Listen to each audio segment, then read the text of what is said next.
Good morning. In this beautiful day, we're gonna talk about the unique charms that have been added in patch 0.2 in Path of Exile. They added 12 unique charms. This is what you need to understand, and in this beautiful video, I sort them out.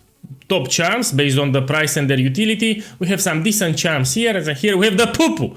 The poo-poo charms that are around 1 exalted orbs, 5 exalted orbs. And not only that, I want to address what these charms do, yeah, so you understand them better. Also, I want to explain how you can acquire these charms, okay? So let's jump into the bread. So let's start with the top charms. The most expensive one by far is this one, Rite of Passage, Golden Charm. And now let's take a closer look why it's so expensive and what it does. So let's put here Rite of Passage charm, and you will be amazed that it's around 1 Mirror of Calandra. So this charm must be really good. And indeed it is very good because of the effect. So this is a golden charm, as you know, which gives rarity when you kill a rare enemy. This you already have in game, but has this special line at the bottom. You become possessed once you kill a rare or unique enemy by one of the wisp spirits for 10 up to 20 seconds. Now, of course, because you already paid 1 Mirror of Calandra, you will divine it to perfect. So you'll use Divine Orbs until it rolls for 20 seconds. I think this is mandatory because you already paid a lot for it. Yeah, so know that this charm can be Divine Orb. Now let's take a closer look and see why this charm is so expensive. Because once you get possessed, you get the benefits of the specific spirit. As you can see, the benefits that you get are quite big. Yeah. So you have a lot of critical hit chance, you have a movement speed, you have skill speed, you have a lot of things, even for defenses. Now depends on the spirit. Now, I think that the best spirit that you can get is this one by the Wildcat. This boosts the power of your character, so it's not only magic finding. Now you understand why it's so expensive. So how you can get this charm? The other charms can drop anywhere. This is what you need to understand. But this charm here, Rite of Passage, can only drop from possessed monsters. So you want the wisp mechanic. You will get a wisp, it will possess the enemy. It has a tiny chance to drop it. That's why it's more expensive. Now the other charms that you see here, at the moment when I'm making this video, can drop from any rare inside your map. So even if the rare was not possessed by Wisp, it can still have a chance to drop one of the following charms. I don't know if this was intended or not, but it gets even better. All these charms here, you can use a Chance Orb. So this is the only one that you cannot use a Chance Orb in order to get it. For the rest, you can use a Chance Orb, for example, in a Silver Charm, which is normal quality, and it has a slight chance to turn into the unique version. And I will do it also in this video. So this charm alone will be a big reason for people to spec into the Wisp mechanic on your Atlas skill tree, because you have a chance of getting basically a Mirror of Calandra once you drop this thing, yeah? So you follow the Wisp, it will possess an enemy, it has a tiny chance to drop this charm, which is really good. Now let's take a closer look at the second one that I put here on the list. We have the Fall of the Axe, which is a silver charm. So let's see the price first, let's start somewhere. Yeah. This is great because it will give you Onslaught. Onslaught, it's a powerful buff in this game. Now it raised in price. I wanted to actually to buy one 2 weeks ago with 10 Divine Orbs. Now and I think it will go even higher because there are a lot of monsters in your maps that apply slows. So once you get slows, it will trigger the charm that will give you Onslaught during effect. This charm is really good. It can be versatile used in a lot of builds, and that's why it's expensive. Now what's important to know here, this charm can be chanced. You can use a Chance Orb on it in order to get it. And let's do it right now in this video, because I have some that I picked up. Dumped up, I have them here. So I will use a Chance Orb on this, and has a slight chance to turn into the unique version.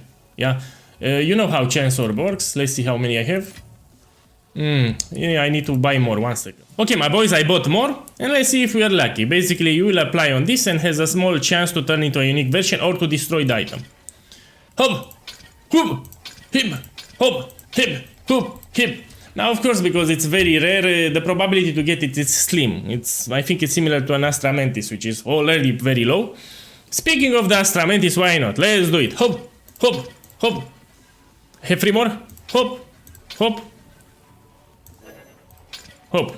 Man, I got shit, you know what they say? And even this one is expensive. I was surprised, actually, was not expecting to be this expensive. Let's check the price. For Utopia, it's a stone charm. So this is related with stuns. These 3 are the only ones that are really expensive. The rest are much cheaper. This is a price fixer, or it's a noob. Let's see if we can snatch it. Okay, my boys, as you can see, more than 10 Divine. So basically when you get stunned, it will trigger the charm and it will defend with 200% of your current armor. Yeah. So basically you're vulnerable when you get stunned and you need a lot of defenses right there when you're the most vulnerable. And this charm will help you just with that. And also keep in mind that in the end game there are a lot of things that can stun you, especially if you do simulacrums. So these are the most expensive ones, they give you the most utility for the charm slot and they are also versatile. Can be used in a lot of builds, which makes them even better. Good. Now let's take a look at the decent ones here. The price for this varies from 50 Exalted Orbs up to 2 Diviners, depending on the rolls that you have here.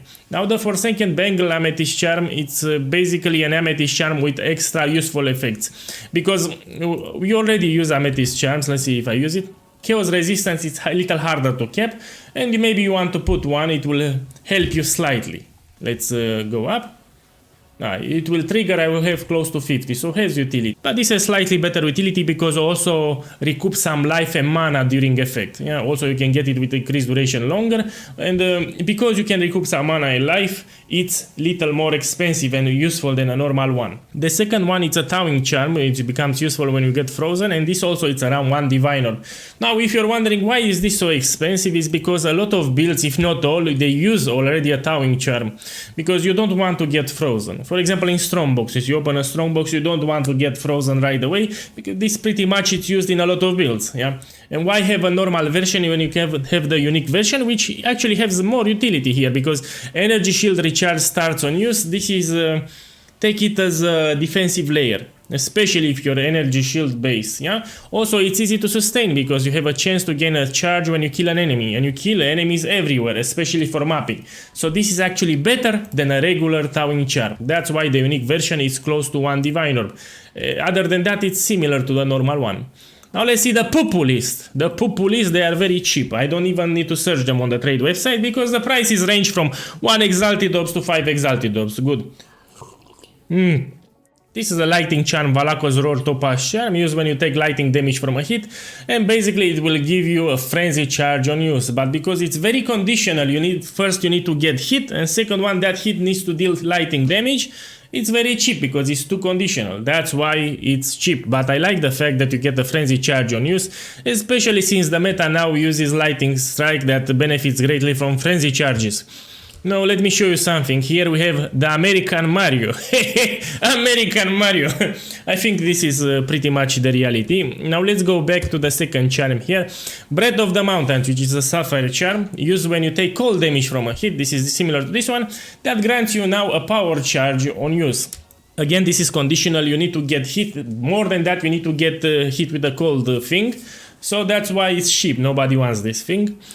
Nyamahu Chosen Ruby Charm. Used when you take fire damage from a hit. This is actually interesting, and I might even end up using it in my next build that I'm working on now.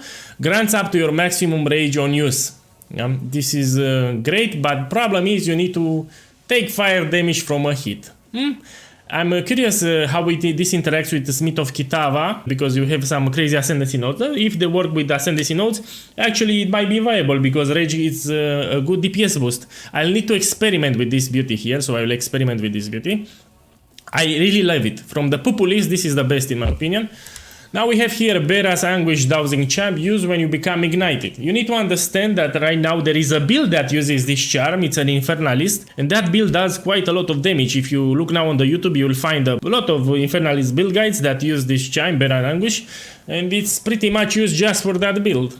So you need to become ignited, and you will deal damage based on your maximum life, and 500% it's a lot. So this is again for some wacky builds. Infernalist at the moment is the best one that uses already this charm. Now the Black Cap, used when you become shocked. Yeah? Lightning damage of enemy hitting you, it's unlucky during effect. So for this charm here to be good, you actually need a special interaction where all the enemies will deal lightning damage to you and make them unlucky with roll 2 times, and will pick the lowest numbers. This is basically a defensive boost. The problem is that first you need to get shocked. Yeah, and the second thing is that I don't know such a mechanic at the moment. Maybe, has some utility actually. It's better than the regular charm, because once you get shocked, it means that you received lightning damage. So that monster already was doing lightning damage, and that monster will be unlucky. When he will hit you, be unlucky, dealing less damage. So actually it's better. You can use it right away because it's better than the regular one. Yeah, it's good. I like it. Arakalis gift antidote charm used when you become poisoned. So this will recover life and mana based on your flasks. Yeah, depends. You want to have ultimate life flask with quality, and ultimate mana flask with quality, and it will recover life and mana. Shit! Man, I don't like it that much. First of all, you need to get poisoned, which is a problem of itself, and yeah, I don't like it that much. Maybe I'm blind, but this is not that great. Also, we have life leech, we have different ways of regenerating our life. And this is too conditional to be good. That's why it's cheap and that's why it's in the poo-poo list. And here we have another one, which is a staunching charm we use when you start bleeding. This is actually interesting because consecrated ground, it's useful, has utility. And also this charm naturally gets charges per second, so it will replenish by itself. And this has another utility. Consecrated ground will give you life regeneration in case you don't know. But again, it's too conditional when you start bleeding. So the monster needs to apply bleeding on you in order to use it. Also, consecrated ground, you will need to stand on it. So if you have a build that moves at all times, you will not benefit greatly out of this charm. This pretty much is in the poo-poo list. So if you want to farm charms, you need to know that they can drop anywhere except the rite of passage. That will encourage you to spec into the Asmerian wisps. My boys, that's about it. Maybe in the future GGG will add even more charms, which is a high possibility because we have multiple charm slots and we also have items that have great interactions with these charms, so they might add even more diversity in terms of charms. Now, until the next video, I will leave you with the American Mario here. Enjoy the rest of the day because today is Saturday, and good luck!